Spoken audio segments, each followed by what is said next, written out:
Em, Hey. I love this show. Oh, I'm so glad. And I'm so happy that I get to talk to you now that it's in the middle of the season, so that or Oh, at yeah. least we could talk to about some stuff about the show. Cool. Sweet. But what has it been like to be a part of this series? Because it seems like as a cast, you guys really get along and really work well with each other. Oh man, I try not to be too much of a golden retriever when I go into work, but I always hope that I'm going to make friends, Mhm. even though I really should just be like, okay, we're going to work and whatever. But I've made some like lifelong friends on this show. And I am so, so grateful for that. And also like our showrunner, Harley, he's like a dad to everybody there. And he's just like really so supportive of all of us. And I think, I've had some growing pains. This is my first series regular, so I'm just like getting used to the ropes of like shooting this intense schedule and having the screen time and I've just felt nothing but love and support from the crew and the cast. And I think that translates to the screen. So that's all you can really hope for, you know?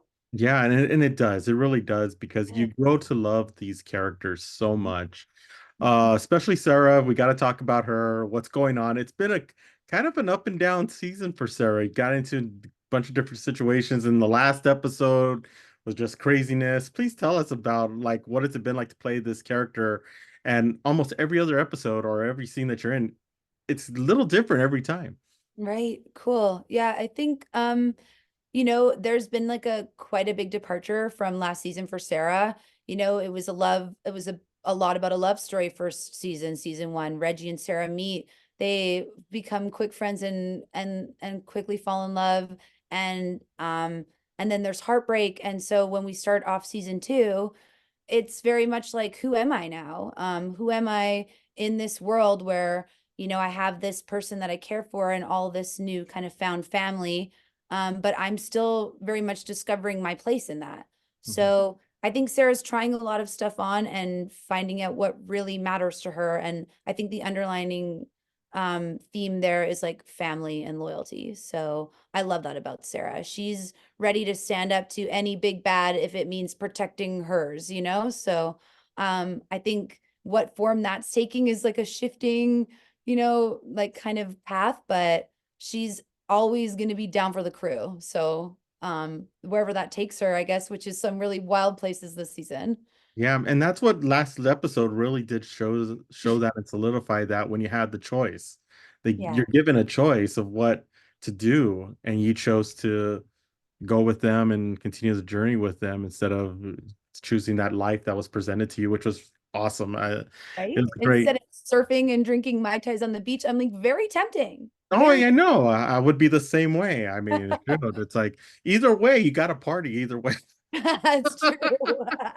Still got a party out of it. Yep, exactly. So it, Oh, it works man. out, even though the other one, who knows where it's going to lead, but Yeah. it's such a fun show, and that's what I like about it because for being older, an older gentleman now, it brings me into this whole thing, like the shows that I like Buffy the Vampire Slayer and things like that. It just gets to that level, and it really feels like home. What do you think is attracting like older gentlemen like myself and older people like myself? Oh, that's a cool question. Well, I think I got a little peek inside the writers' room this season, which was such an honor. So Harley is at the helm of our show. He's the creator and showrunner, and he's an older gentleman as well. Mhm. But the room of writers is also so diverse, like diverse in ethnicities, diverse in gender, diverse in ages. So I think that while it may seem from the outside like this is kind of like a young adult show, it's not. Like we have a lot of references to like classic rock and like, politics and like certain things that maybe slip by some of the younger viewers. I'm like, I see Harley in that. I see, wisdom in that. Or so I think, yeah, I think it's that writer's room that is so diverse that's making it appeal to maybe a wider audience. Yeah, and I love the diversity when it comes to the casting and everything. It's just really cool to see different people who you normally see in real life now on television, which just blows. It's awesome to see. It's the best. Like I felt so excited to be part of the show for exactly that reason. Because we want to see people that are like us or that are different than us, or we want to see these kind of more intricate storylines that aren't just like your basic picket fence, cookie cutter stories that we're all so accustomed to seeing. So I love that our show kicks that door down and challenges that stereotype. It's like such an honor to be part of something like that. Yeah, it's really cool. I only have a couple questions left, and I gotta one more for the show and one more fun one. Uh, where are we gonna see Sarah as we're getting close to the end of the season? Ooh. You are going to see Sarah in, I don't want to say too much, but different. You're going to see Sarah in ways you've never seen her before, in forms you've never seen her before, in realities you've never seen her before in.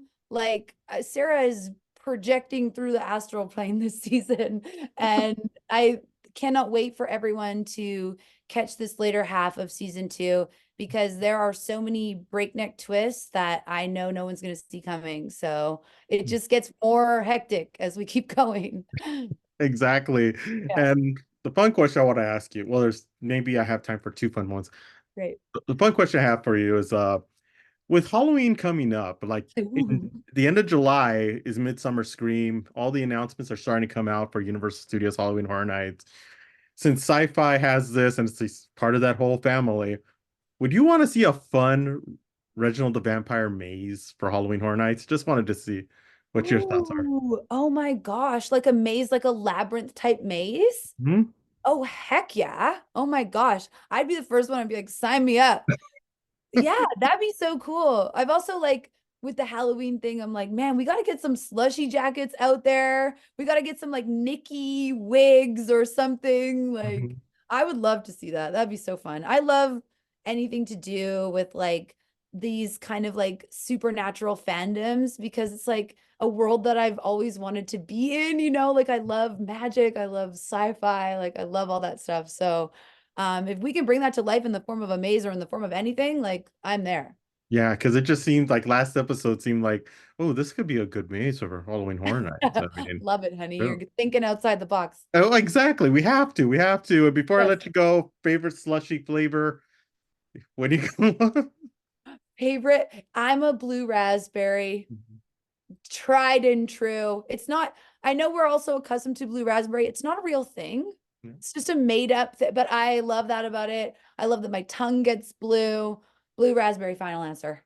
Awesome. Well, thank you so much for stopping with us. Really appreciate it. Love the show. I'm Thanks. hoping there's a season 3 because I want to see more of these Oh, of your people. It's just so awesome. It's such a great show. Thank you so no. much for stopping with us. Really appreciate it. Thank you so much for your time. Lovely to chat with you.